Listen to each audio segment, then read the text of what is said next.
hiding among your precious books, Julia? Drew's voice cut through the quiet of the library's rare books section. Don't you get tired of wasting your life? I looked up from the leather-bound volume I was examining to find my brother leaning against a shelf, his designer suit a stark contrast to my modest librarian's attire. His smirk was the same one he'd worn since childhood, the expression of someone who believed he'd already won. "Hello, Drew," I said calmly, carefully placing the book back in its protective case. "I didn't expect to see you here. Mom sent me. She wants to make sure you're not going to embarrass us at their anniversary party tonight." He glanced around the library with poorly concealed disdain. "Though I suppose it's too late for that. A librarian in the family, Dad's still trying to explain that one to his golf buddies. My name is Julia Morgan, though my brother prefers the family disappointment. At 34, I was the head librarian at the city's central library, a position that made my old money family cringe. What they didn't know, what I'd carefully hidden for years, was that my life among the books was only half the story. I'll be there," I assured him, standing to my full height. Even in heels, he still towered over me. "And I'll dress appropriately." "See that you do." He straightened his Rolex, a recent purchase he hadn't stopped flaunting. "It's an important night. I'm announcing some big news." "Oh." His grin widened. "Bought my third company this year. Morgan Industries is now officially a conglomerate. Dad's going to be so proud." I nodded, keeping my expression neutral. If Drew noticed the slight tightening of my hands, he didn't mention it. "That's wonderful," I said. "Congratulations." "Thanks." He didn't even try to make it sound sincere. "You know, there's still time for you to join the real world. I could use someone to manage our corporate library. At least then you'd be doing something useful with all this knowledge." The way he said knowledge made it sound like a disease. I smiled, thinking of the encrypted laptop in my office safe, of the meetings I'd been taking under a different name. "I'm happy where I am," I told him. He shrugged, already turning away. "Your loss. Remember, 7 o'clock sharp. And Julia?" He paused at the door. "Try not to bring any books this time." After you left, I waited exactly 5 minutes before heading to my office. The space was modest but efficient, with walls of books and a desk that had seen better days. To most, it looked exactly like what they'd expect from a librarian's office. They never noticed the state-of-the-art security system or the fact that my ancient desktop computer was a custom-built machine more powerful than most corporate servers. Locking the door, I opened my laptop and connected to a secure server. 3 windows popped up immediately, video calls waiting from Tokyo, London, and New York. "Good morning, Ms. Morgan." My assistant's voice came through clearly. "The Nakamura deal is ready for final review." "Thank you, Sarah," I said, scanning the documents on my screen. "Has legal finished their assessment?" "Yes, ma'am. The acquisition terms are solid. We can move forward whenever you're ready." I glanced at my watch. 5 hours until my parents' anniversary party. Plenty of time. "Schedule the signing for tomorrow morning," I instructed. "And Sarah, make sure everything's in place for the announcement."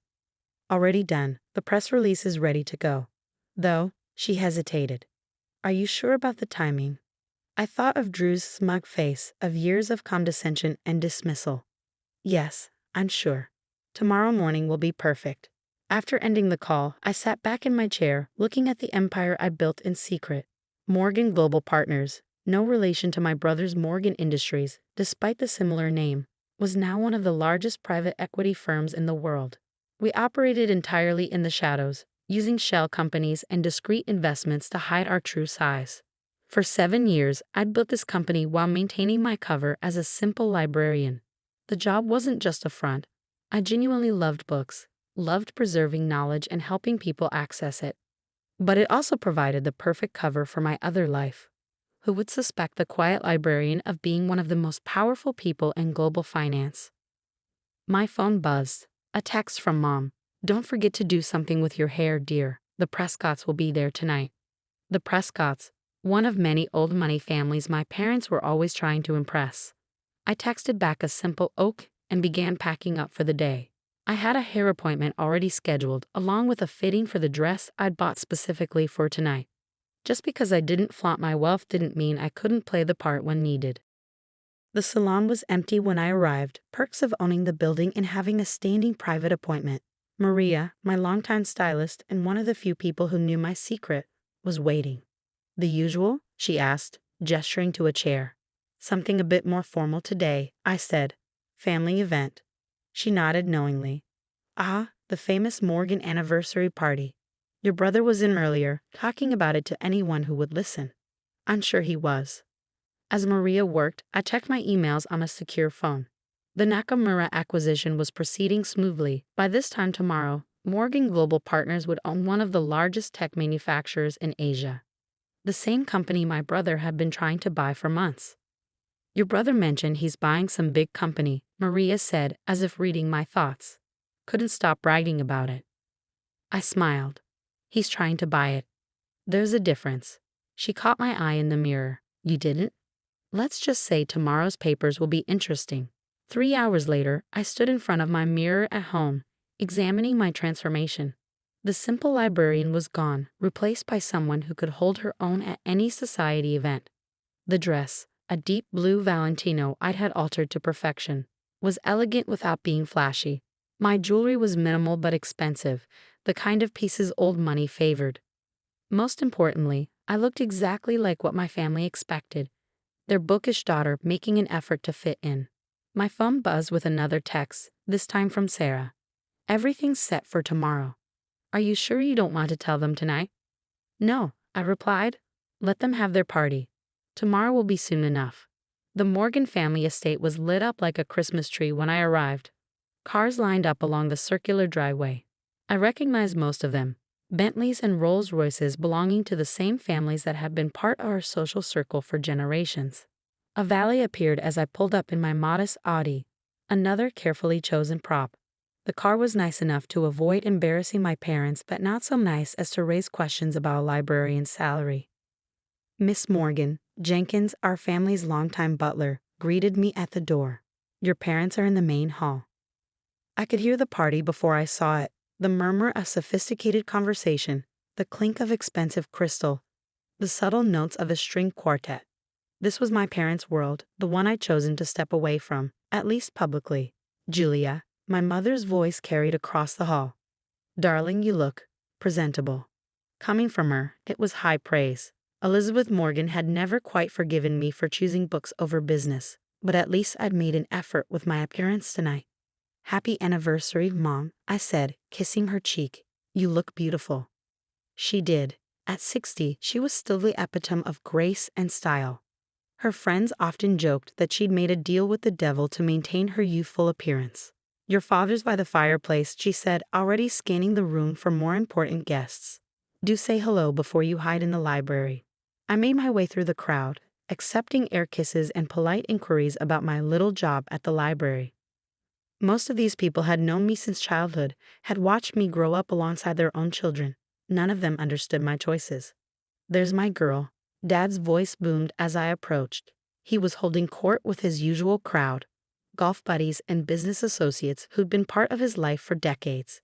Come here, let them see you. I submitted to his enthusiastic hug, noting the slight slur in his words. He'd started the celebrations early, as usual. Still working with those books? Harold Prescott asked, his tone making it clear what he thought of such an occupation. Still working with those books, I confirmed.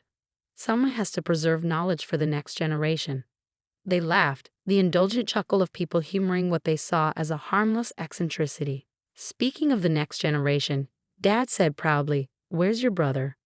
He's got some big news to share." As if on cue, Drew appeared, champagne in hand. He changed into an even more expensive suit, his Rolex catching the light as he gestured. Everyone, he called out, his voice carrying across the hall. I'd like to make an announcement. The room quieted, all eyes turning to him. Drew lived for moments like this, had always thrived on being the center of attention. As some of you know, Morgan Industries has been growing rapidly this year, he began, playing to his audience. Today, I'm proud to announce that we're on the verge of our biggest acquisition yet. By this time next week, we'll own Nakamura Tech. The room erupted in applause. Dad beamed with pride, Mom dabbed at her eyes with a monogrammed handkerchief. I sipped my champagne and waited.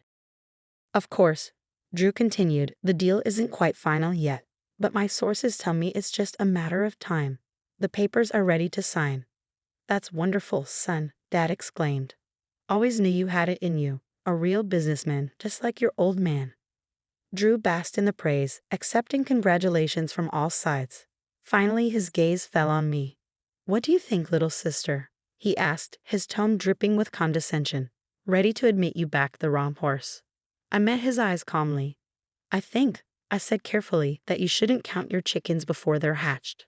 He laughed and others joined in. "Always so cautious, Jules.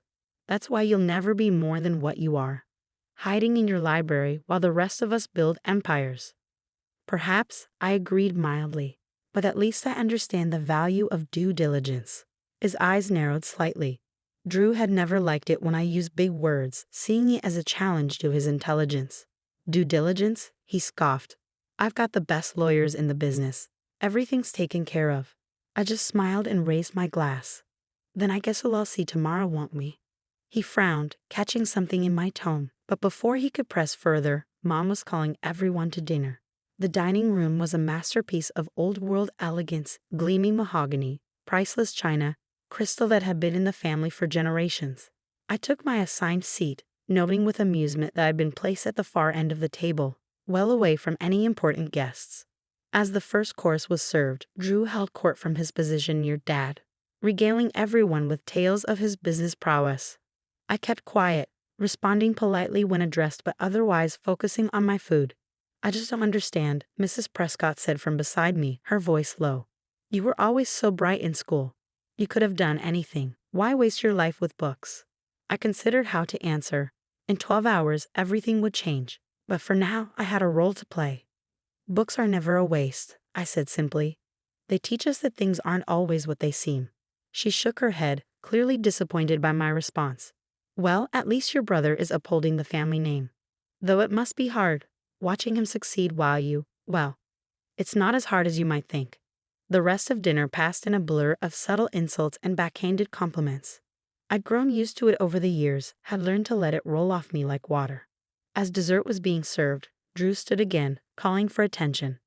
"I'd like to propose a toast," he announced, raising his glass. "To Mom and Dad, who taught me everything I know about business, who showed me what real success looks like." He paused, his eyes finding me. "And to my sister, who proves that not everyone is cut out for the family business." The room chuckled politely.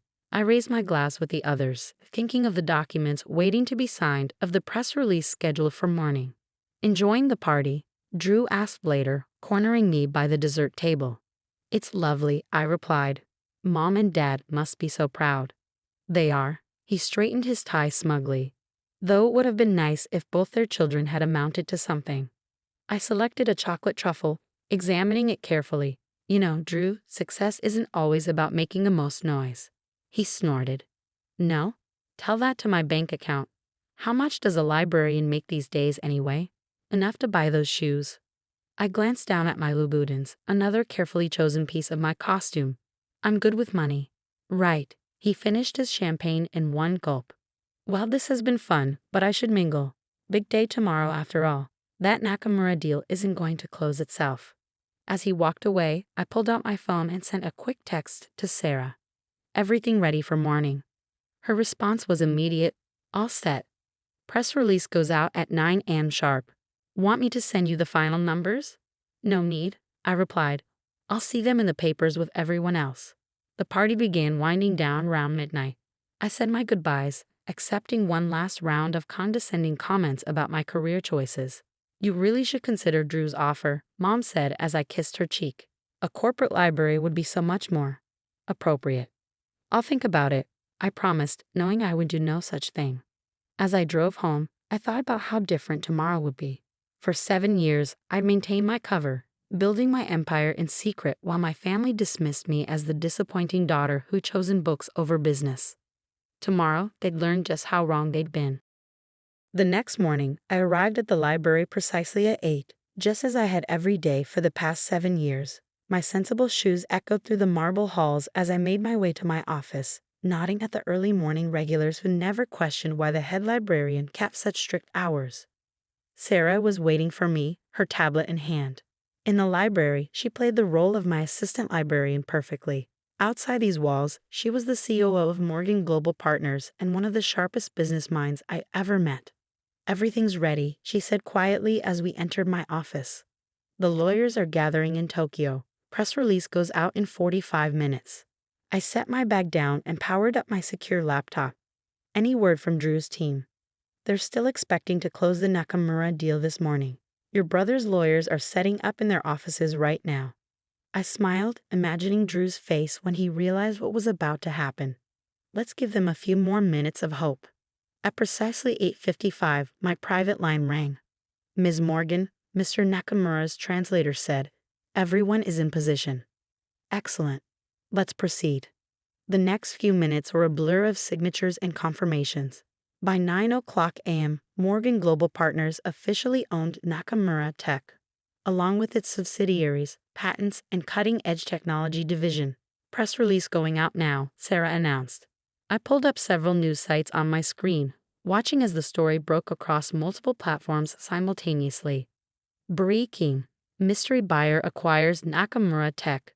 Global finance giant Morgan Global Partners reveals identity of founder. Wall Street stunned as library sciences expert named as business mogul.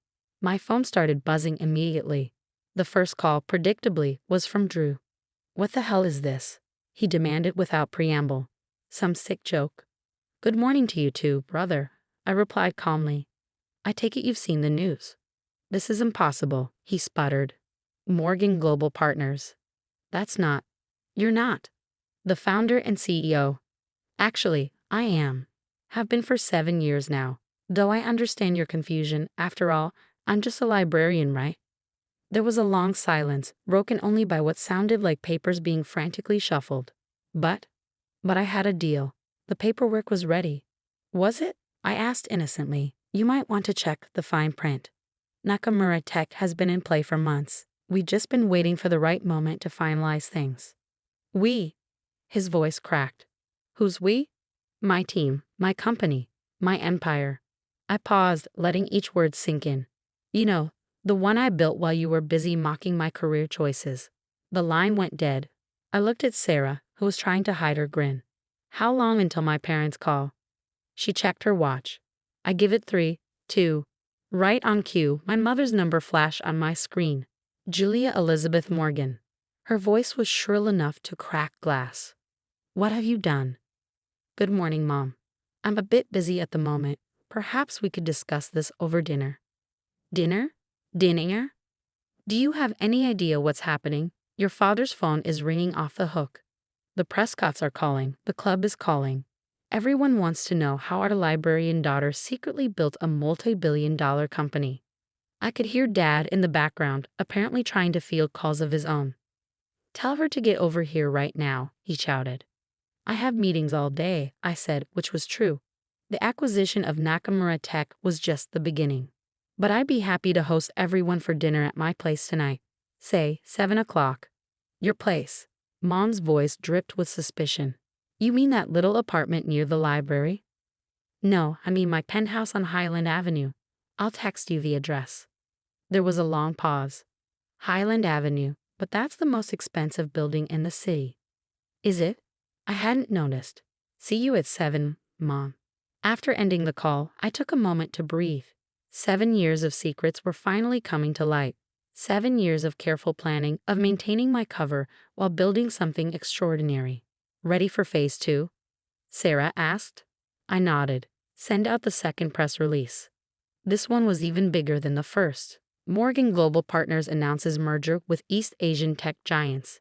Deal valued at $50 billion. The merger had been in the works for months, but we timed it perfectly to follow the Nakamura acquisition. By the time my family arrived for dinner, the business world would be reeling from 2 of the biggest deals of the decade, both orchestrated by the quiet librarian they'd dismissed for so long. The rest of the day passed in a carefully choreographed dance of meetings, interviews, and strategic planning. I gave exactly 1 interview to the Wall Street Journal, explaining how my background in library sciences had actually been perfect preparation for building a global empire. Information is power, I told the reporter, and who better to understand the value of information than a librarian? At 6:30, I left the library and headed to my real office, the top floor of the Highland Avenue building that had been my home for the past 5 years. The penthouse occupied the entire floor, though I'd maintained a small apartment near the library for appearance's sake. My private elevator opened directly into the foyer, where my actual home office put Drew's corporate headquarters to shame. Floor-to-ceiling windows offered a panoramic view of the city, while state-of-the-art technology allowed me to manage my empire from anywhere into space. Sarah had arranged for dinner to be catered by the city's most exclusive restaurant, another establishment quietly owned by Morgan Global Partners. The dining room table was set with the kind of understated elegance that only old money could truly appreciate. At precisely 7 o'clock, the elevator announced my family's arrival. Drew entered first, his earlier swagger replaced by barely contained fury. Mom and Dad followed, both looking shell-shocked. Even Jenkins, who had insisted on accompanying them, seemed unsure how to process the transformation of the family's poor relation into one of the city's wealthiest residents. "Welcome to my home," I said, gesturing to the spectacular view. "Drink?" "How long?" Drew demanded. "How long have you been lying to us?" "Lying?" I moved to the bar, pouring myself a scotch. "I never lied about anything. I am a librarian. I do love books. I just happen to run a global financial empire as well." But why?" Mom sank onto one of my Italian leather sofas. "Why the deception? Why let us think that I was a failure? I finished for her, that I'd wasted my potential, maybe because you never bothered to look past your own assumptions. You saw what you expected to see, the disappointing daughter who chose books over business." Dad was standing by the windows, staring out at the city he thought he knew so well. "All this time," he murmured. "All those companies we've been reading about, the mysterious acquisitions. That was you," Drew said flatly. "Morgan Global Partners. The competition everyone's been trying to figure out. The shadow empire that's been reshaping the market." I smiled. "It does have a nice ring to it, doesn't it? Though I prefer to think of it as a knowledge empire. After all, that's what you taught me, isn't it, Dad? Knowledge is power." He turned to face me, and for the first time in my life, I saw something new in his eyes. Respect. "The Nakamura deal," he said slowly. "How long have you been planning that?" "About 6 months, though I've owned controlling interest in their subsidiaries for over a year." I looked at Drew. "You never wondered why they kept finding reasons to delay your offer?" My brother's face went from red to white. You've been playing me all this time." "Not playing, Drew, competing. Isn't that what you always wanted? A chance to prove who was better at business." "But it wasn't fair," he exploded. "You had inside information, secret resources." "Inside information?" I laughed. "You mean like the kind you get from your golf club buddies? The deals you make on private yachts and exclusive resorts?" I set my glass down carefully. "I built my empire with nothing but intelligence, hard work, and a deep understanding of how information flows. Everything I learned in my little library job gave me an edge you couldn't see." "Dinner is served," a voice announced discreetly. We moved to the dining room, the tension thick enough to cut with one of my sterling silver knives. Mom kept looking around as if trying to reconcile this environment with her mental image of my life. Dad seemed lost in thought, probably recalculating every business decision he'd made in the past 7 years. "I suppose," Mom said finally, staring at her perfect place setting, "this explains how you could afford those Louboutins." I couldn't help but laugh. "Yes, Mom. That's what you should focus on, my shoe budget." "What happens now?" Drew asked, pushing his food around his plate. "Going to buy out Morgan Industries too." "Actually, I have a different proposition." I nodded to Sarah, who appeared with a folder. "Your company has potential, Drew. Good bones, as they say in real estate. What it lacks is vision and modern infrastructure." He frowned. "What are you suggesting?" "A partnership. Morgan Industries handles the traditional side, while Morgan Global Partners brings the technology and global reach. Together, we could build something even bigger." "You want to work with me, after everything?" "No," I corrected him. "I want to work with the businessman you could be, if you got over your ego and learned to see value in unexpected places." Dad set down his fork. "Julia's right," he said, surprising everyone. "This is an opportunity, Drew. A chance to be part of something bigger than ourselves."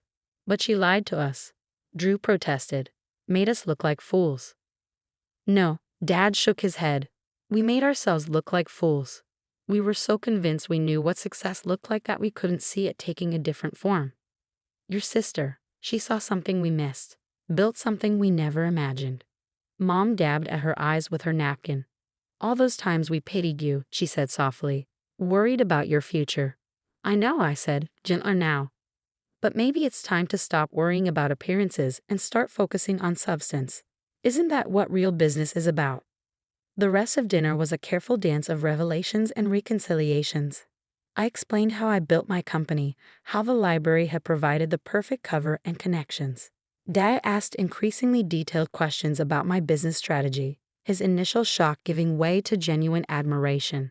Even Drew began to thaw as I outlined my vision for our potential partnership. By dessert, he was suggesting ways to integrate our operations. His natural business instincts finally focused on creation rather than competition. There's one thing I don't understand, Mom said as coffee was served. Why reveal everything now? Why not just stay in the shadows? I looked at my brother, because sometimes people need to be reminded that success doesn't always wear a suit and tie. That power doesn't always announce itself with a Rolex and a corner office. And sometimes, Drew added quietly, people need to be reminded not to judge a book by its cover. Exactly. Later that night, after my family had left, Dad with a stack of proposals to review, Mom with a list of social events to recalibrate, and Drew with a lot to think about, I stood at my windows watching the city lights. Sarah joined me, handing me a fresh scotch. Well, that went better than expected. Did it? I smiled. Or did it go exactly as planned? You knew they'd react this way. I knew they'd have to confront their own prejudices, their assumptions about success and worth. I sipped my drink. The question is whether the lesson will stick. She checked her tablet. Stocks up 30% since the announcement.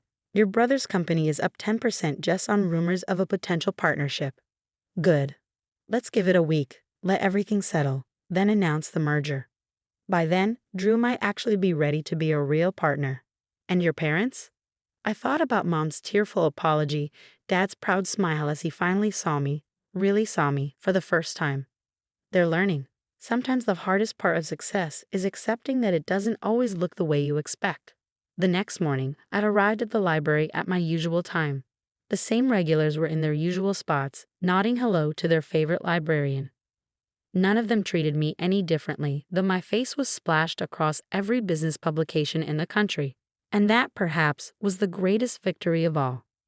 In a world obsessed with image and status, I built something real, something that didn't need designer labels or social validation to prove its worth.